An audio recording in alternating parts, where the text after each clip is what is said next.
Olá, vamos iniciar mais uma aula de Introdução à Pesquisa Científica 1 e hoje vamos falar da estrutura da pesquisa. A estrutura da pesquisa consiste nas várias etapas que nós seguimos desde que temos a primeira ideia, passando por todo o processo de elaboração do projeto, seguindo com todas as etapas de obtenção de dados, de interpretação do seu significado, até as conclusões e a divulgação final dos resultados. Antes de iniciar um projeto, ao se decidir pesquisar alguma coisa, em que nós nos baseamos? Essencialmente na curiosidade direcionada a um ponto específico do conhecimento, geralmente naquele assunto que nós acompanhamos cotidianamente, vemos o avançar passo a passo e, portanto, somos capazes de saber o que falta ser descoberto sobre aquele tema específico, que é o tema da nossa especialidade, do nosso interesse. Assim, ao identificar que lacuna existe naquele conhecimento, nós pensamos em alguma possibilidade de pergunta direta e de resposta para essa pergunta. Mas nada começa sem uma boa revisão bibliográfica. Porque eu posso agora pensar, olha, eu me preocupo com um certo tema, uma certa doença, eu estudo isso há muito tempo, me veio uma curiosidade, eu queria pesquisar se as coisas são dessa forma. E aí eu começo a pesquisa, mas eu posso descobrir que esse ano mesmo alguém teve a mesma ideia que eu, já concluiu a pesquisa e já publicou. E aí, se eu ignoro o que as outras pessoas fizeram e publicaram, se eu não leio a bibliografia, se eu não vou para as revistas, eu acabo perdendo a oportunidade de fazer um projeto mais atual, mais esclarecido, ou de ir um passo à frente, um passo além daquilo que eu pretendia fazer. Porque muitas vezes nós temos uma bela ideia contemporaneamente a outras pessoas. Pode ser que seja útil todo mundo fazer ao mesmo tempo o mesmo projeto, mas pode ser que seja melhor ler o que as outras pessoas encontraram, descobriram e dar um passo à frente, atualizando a minha proposta de pesquisa. Então, vejam, eu pensei no que falta descobrir, qual é a lacuna do conhecimento dentro daquilo que é o meu foco de estudo. Elaborei uma ideia, uma proposta, uma pergunta, foquei a minha curiosidade em algum ponto. Mas antes de fazer um projeto, um roteiro, uma estrutura de pesquisa, eu preciso ler o que os outros fizeram, para poder ter um ponto de partida bem atualizado, bem interessante sobre aquele mesmo tema. Bom, e aí o projeto começa de onde? Qual é o primeiro parágrafo? Qual é o primeiro ponto de reflexão dentro de um projeto de pesquisa? A pergunta, que deriva do problema. Nós já falamos bastante sobre isso, e quando você vai redigir o seu projeto, vai pensar na sua pesquisa, você precisa ter consciência de qual é a pergunta que você quer responder, qual é o problema para o qual você quer encontrar uma solução. Isso tem que ser dito de forma detalhada, de forma compreensível, de forma que qualquer outra pessoa que vai discutir com você se a sua ideia é boa ou não, se a sua proposta deve ser levada adiante ou não, ela compreenda exatamente de onde você parte, qual é a sua contribuição original para resolver aquele problema e qual é o ponto aonde você quer chegar. Isso significa também que uma pesquisa, ela não tem só uma pergunta, ela tem também um objetivo que deriva daquela pergunta. Se a minha pergunta é qual é o tempo de vida médio das aves de rapina, e eu quero fazer uma observação em campo para ver como se comportam essas aves e para medir o tempo de vida médio delas, bom, então eu tenho essa pergunta a partir de um problema que é necessário conhecer essa informação, e aí eu coloco no meu projeto de pesquisa. O objetivo deste estudo é definir, medir, apurar, verificar objetivamente quanto tempo, em média, vivem as aves da espécie tal, tal, tal, no ambiente tal, tal, tal. Aí é mais detalhe. Não basta dizer ave de rapina em geral. É a espécie no ambiente tal, nas condições tais. Então, o objetivo, ele diz o que vai ser procurado durante o processo de pesquisa. E dentro dos objetivos, eu construo as hipóteses, que seriam justamente as possíveis respostas para as minhas perguntas. Quando eu vou lá pesquisar quanto tempo vivem em média determinadas aves, eu já devo ter uma ideia mais ou menos do que eu espero encontrar. Então, a hipótese, ela leva em conta essa possível resposta. Quando eu vou testar um remédio para saber se ele melhora a dor de cabeça, eu tenho a hipótese de que ele melhora a dor de cabeça, sim, porque do contrário nem justificaria fazer o teste. Quando eu quero saber quais são os efeitos de uma determinada substância química sobre um grupo de células do sangue, eu tenho uma razão para ficar curioso sobre esse efeito. Mas, fora isso, eu tenho uma ideia do que eu acho que deve ser o efeito. Porque se eu não tiver nenhuma ideia do que eu estou procurando, eu não vou usar os instrumentos certos para enxergar a resposta. De forma que aí a gente não escapa, dentro do método científico, de elaborar a nossa ideia de resposta para a pergunta, que é, em outras palavras, a hipótese.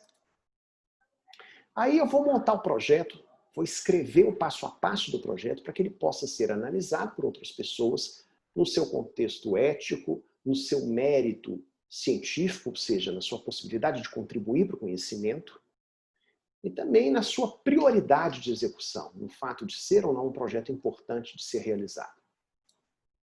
Aí o projeto tem que ter sobre o que é a investigação, qual é a razão de ser de eu fazer aquela pergunta com base no conhecimento já existente, qual é objetivamente a pergunta, o que eu vou investigar e qual a metodologia a ser utilizada. A metodologia pode variar muito. Para uma mesma pergunta, eu posso ter muitas estratégias de ir em busca da resposta.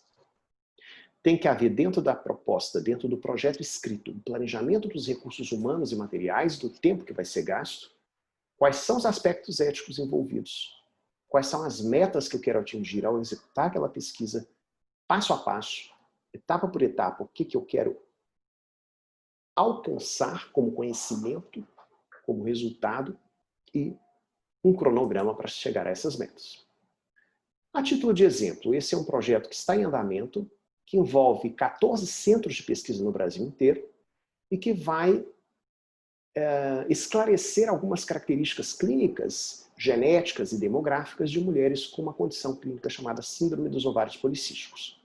Ao elaborar o projeto, o grupo de pesquisadores, nós fazemos parte aqui, a equipe da UFMG também faz parte, o grupo se reuniu e definiu não só o que nós queríamos descobrir com essa pesquisa, quais eram nossas perguntas, quais eram nossas hipóteses, mas também como fazer o passo a passo.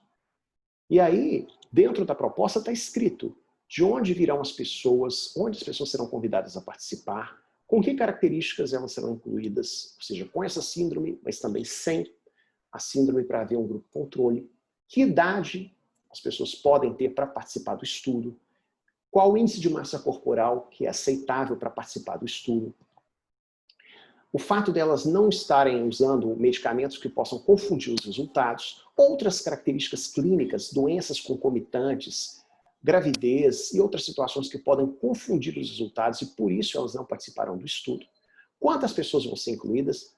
Tudo que se vai medir no trabalho, seja com questionários, com avaliação clínica, com exame físico, e tudo que você vai medir também num único centro de análises bioquímicas e moleculares. Isso tudo está previamente definido antes de começar o projeto. Quer dizer, quando eu estou escrevendo o que vai ser a pesquisa, eu já sei o que daqui a 2 ou 3 anos vai ser o processo do laboratório feito com material coletado dos pacientes. Inclusive, qual vai ser o tipo de análise estatística que nós vamos usar para tentar compreender os resultados finais. Na elaboração da pesquisa, nós levamos em conta também qual vai ser a equipe que vai participar. Tem pesquisas com equipes reduzidas de 2, 3 pessoas e outras que são feitas com equipes muito grandes, de centenas de pessoas. O importante é que a equipe tenha todas as competências necessárias para contribuir com todas as etapas do trabalho. E, em alguns casos, a pesquisa é multidisciplinar. Então, eu tenho que ter as pessoas certas para cada função, para cada tarefa de obtenção dos dados, de interpretação dos dados, e elas têm que trabalhar de forma muito harmônica, muito bem articulada. Às vezes, uma pesquisa ela envolve tantos tipos de instrumentos de medida tantos tipos de conhecimento, tantos tipos de abordagem, que eu preciso ter uma equipe formada por pessoas de formações muito diversas.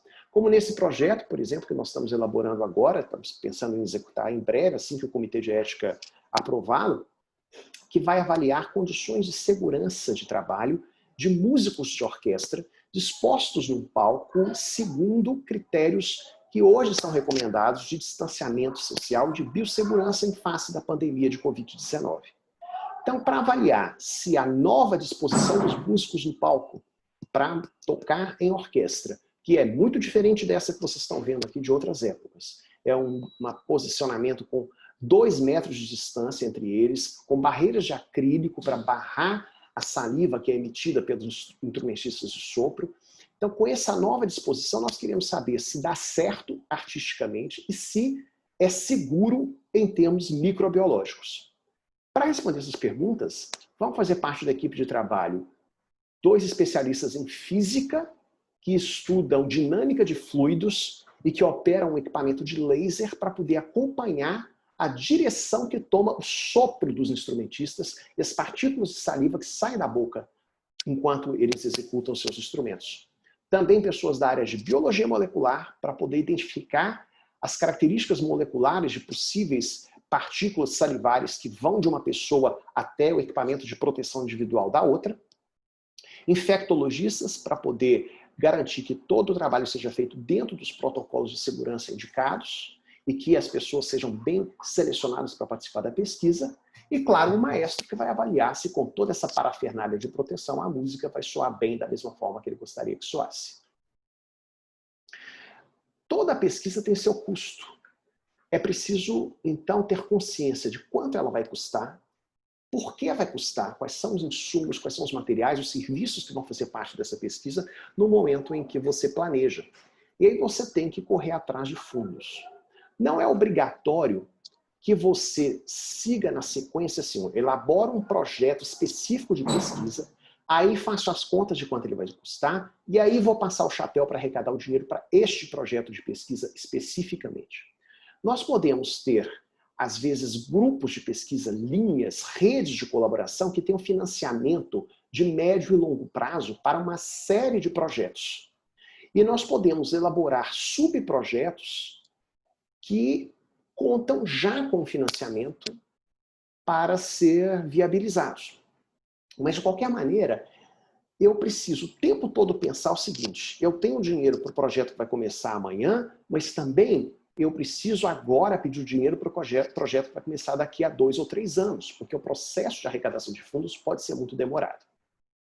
O orçamento ele tem que ser detalhado, o orçamento tem que incluir tudo que você vai gastar, sabendo que há uma certa flexibilidade, porque se eu mudo de ideia no meio do estudo e resolvo que é necessário fazer mais uma análise bioquímica que vai requerer mais insumos, eu preciso ter de onde tirar o dinheiro para comprar mais material para fazer essa análise complementar que se mostra necessária ao longo da execução do projeto. De onde vem o dinheiro? No Brasil, quase todo vem do Estado. Vem essencialmente do Estado central, do governo federal e dos governos estaduais, por meio dos seus ministérios ou secretarias de ciência e tecnologia e das suas respectivas agências de fomento à pesquisa. O que é uma agência de fomento? É um órgão do Estado que tem lá funcionários públicos de carreira, sem nada de indicação política, sempre com um processo de trabalho que busca receber dos pesquisadores as suas propostas, os seus projetos, as suas ideias de pesquisa, com seus pedidos de dinheiro para pagar aquela pesquisa e fazer o processo de análise técnica e financeira das pesquisas e, ao mesmo tempo, obter relatórios de especialistas no mesmo tema, que vão dizer se a pesquisa é boa ou não, deve ser feita ou não, é relevante ou não, merece ou não receber o financiamento. Uma vez que a pesquisa é aprovada, esses órgãos de análise de mérito, de análise de qualidade, eles vão, então, indicar ao governo federal ou estadual que aquela pesquisa merece receber esta parcela ou esse valor financeiro, e aí o governo, então, transfere o valor para uma conta oficial, em que o pesquisador pode ter acesso para fazer os pagamentos dos seus materiais, dos seus fornecedores, e depois faz a prestação de contas, provando tudo que gastou, como que gastou e mostrando que o dinheiro foi utilizado efetivamente dentro da pesquisa. O principal órgão financiador é do governo federal, existe há mais de 50 anos, é o Conselho Nacional de Desenvolvimento Científico e Tecnológico, conhecido pela sigla original, CNPq, que era Conselho Nacional de Pesquisas, hoje tem esse nome mais extenso. O CNPq, ele reúne a maior parte dos fundos de financiamento de pesquisa do Brasil.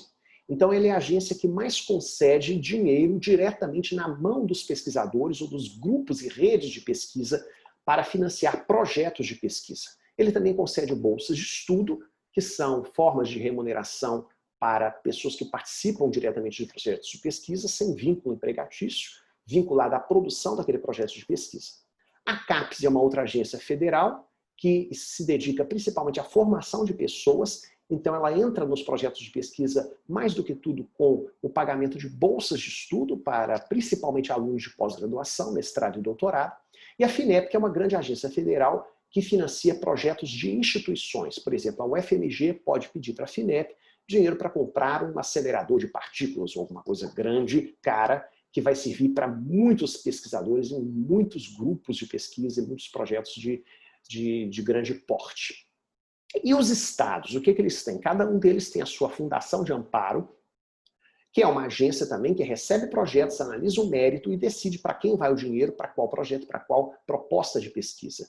A nossa de Minas Gerais chama-se FAPEMIG, a Fundação de Amparo à Pesquisa de Minas Gerais, e ela é bastante ativa, embora ela seja pouquíssimo financiada pelo Estado de Minas Gerais, porque ela não tem um sistema de proteção do seu orçamento forte e seguro que garanta que ela terá sempre maneira de honrar os seus compromissos. Então ela é muito instável, depende da arrecadação do Estado, depende do governo de plantão, depende da política daquela época para definir se a FAPEMIG vai ser ativa ou vai ficar subfinanciada e paralisada em algumas épocas e não em outras. Já a Fundação do Estado de São Paulo é bem mais estruturada em termos legais, de forma que ela tem uma garantia de receber financiamento proporcional à arrecadação do Estado de São Paulo. Ela tem projetos de longo prazo, projetos fortes, estruturantes, que montam grandes grupos, projetos de fôlego, como o projeto Genoma Humano, por exemplo, é financiado em parte pela FAPESP. Então, nós temos com isso uma estrutura no Brasil que permite que as pesquisas aconteçam, já que o nosso financiamento pela indústria é muito, muito tímido. Outros países têm também agências de financiamento estatais, como nos Estados Unidos, o NIH, na França, o INSERM, no Reino Unido, o UKRI, e existem também empresas ou fundações sem fins lucrativos que investem em pesquisa a fundo perdido. Quer dizer, elas investem não em pesquisa tecnológica que vai dar lucro para elas, mas investem em pesquisa científica que vai dar conhecimento e benefício para o mundo. Na Inglaterra tem um fundo gerado pela herança de um bilionário, é um fundo chamado Wellcome Trust, que financia pesquisas há mais de 80 anos e tem uma grande credibilidade. Os rendimentos da herança desse bilionário é que geram os recursos para financiar as pesquisas para o bem da humanidade. Não gera nenhum lucro para o financiador, é apenas um investimento no conhecimento científico para o bem da humanidade. O mesmo acontece com a Fundação Bill e Melinda Gates, que é alimentada por doações dos donos da Microsoft, mas ela não é ligada à Microsoft, ela não financia pesquisas para o desenvolvimento tecnológico da Microsoft. Ela é uma fundação que financia pesquisas para o desenvolvimento do conhecimento científico para resolver grandes problemas da humanidade.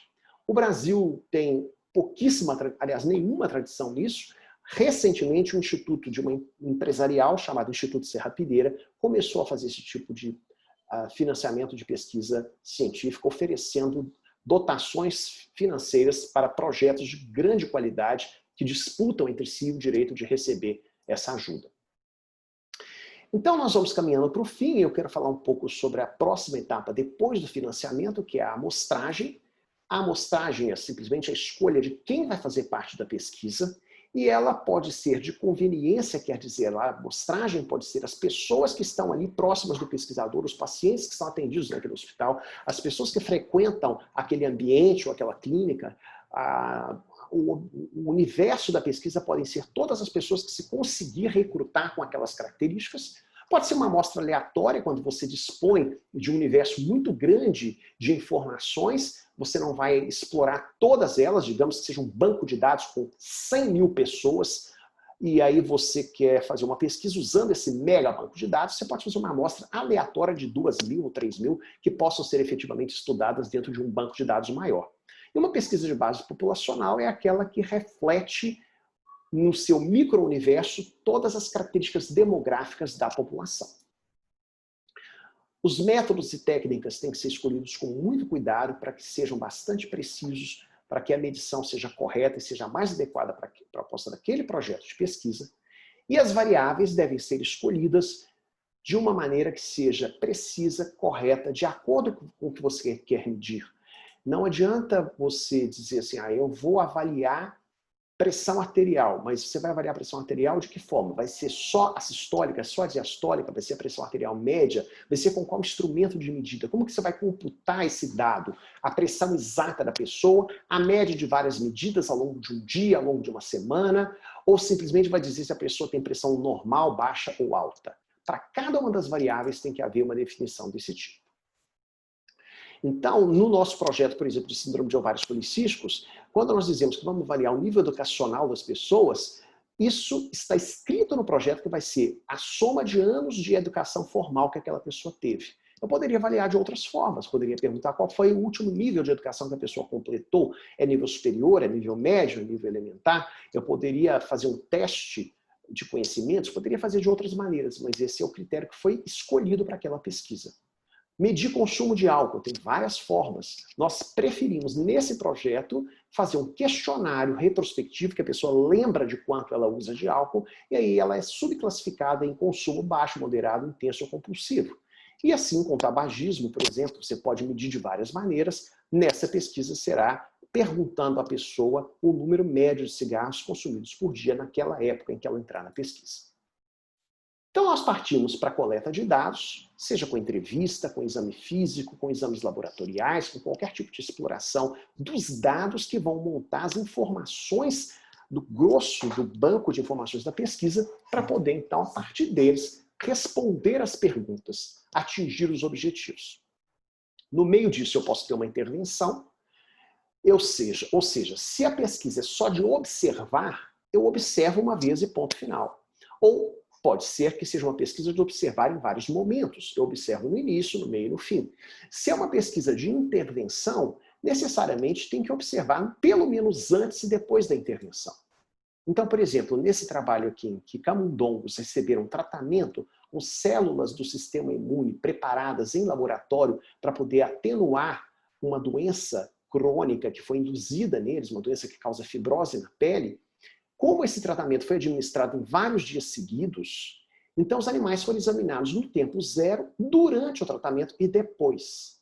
Então a coleta de dados, ela muitas vezes se faz em vários tempos, vários momentos, antes de você intervir, durante a intervenção e depois. E com isso você não só vê que no fim, os animais tratados com esses leucócitos previamente preparados com essa substância LPS, eles tiveram uma pele menos espessa, portanto menos fibrose, portanto uma doença mais branda, não só no final, mas o processo foi se desenvolvendo ao longo do tempo de observação.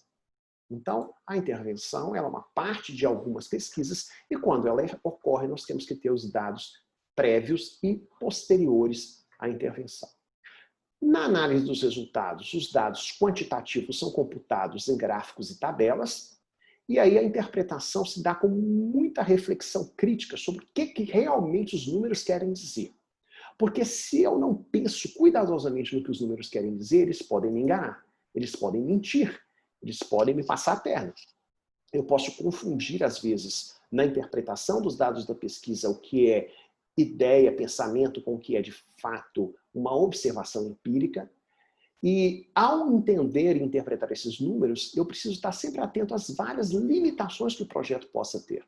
Limitações na forma de detectar dados, mas também limitações nas possibilidades de interpretar. Porque muitas vezes eu não consigo fazer uma observação na pesquisa que reflita o universo real da população como ele é.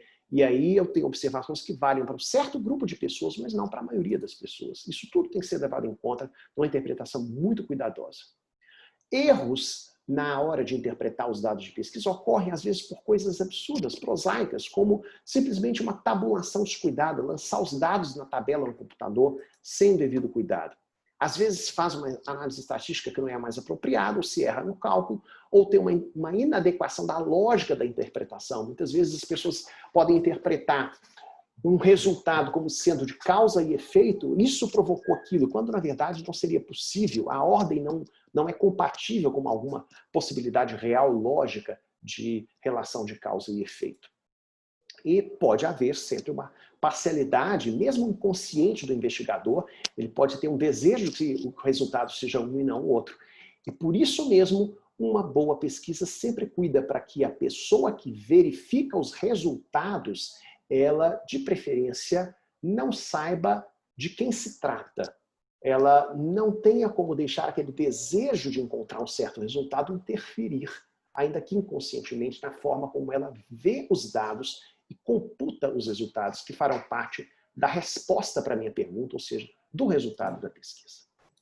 Então, quando você termina a pesquisa, você tira conclusões, lembrando que elas devem estar vinculadas ao objetivo e às perguntas, e lembrando que às vezes a pesquisa termina no ar assim, não conseguimos responder a pergunta, não temos uma conclusão definitiva. Observamos alguns dados, mas eles não foram suficientes para poder se fechar o propósito, para poder se atingir o objetivo, para poder se concluir a pesquisa. Mas isso também é importante de ser relatado, de ser reconhecido.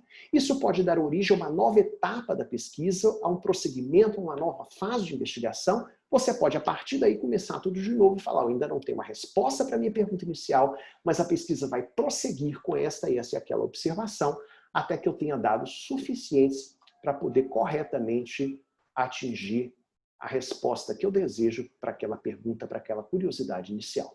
Uma vez atingindo a resposta e refletindo muito sobre ela, eu posso então ser capaz de dar uma mensagem, que é a mensagem que vai ser publicada, divulgada para o mundo, e vai ser efetivamente o ponto conclusivo de toda a estrutura, de todo o processo de pesquisa.